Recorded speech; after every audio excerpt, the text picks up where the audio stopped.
ಬಂಟ್ವಾಳ ತಾಲೂಕಿನ ಇರುವತ್ತೂರು ಮೂಡುಪಡಿಕೋಡಿ ಗ್ರಾಮದಲ್ಲಿ ನೂತನ ಕಾಮಗಾರಿಯ ಉದ್ಘಾಟನೆ ಮತ್ತು ಶಿಲಾನ್ಯಾಸ ಇಂದು ನೆರವೇರಿದೆ.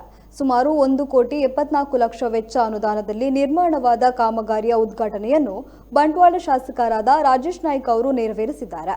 ಈ ವೇಳೆ ಹಲವು ಗಣ್ಯರು ಹಾಗೂ ಸಾರ್ವಜನಿಕರು ಉಪಸ್ಥಿತರಿದ್ದರು.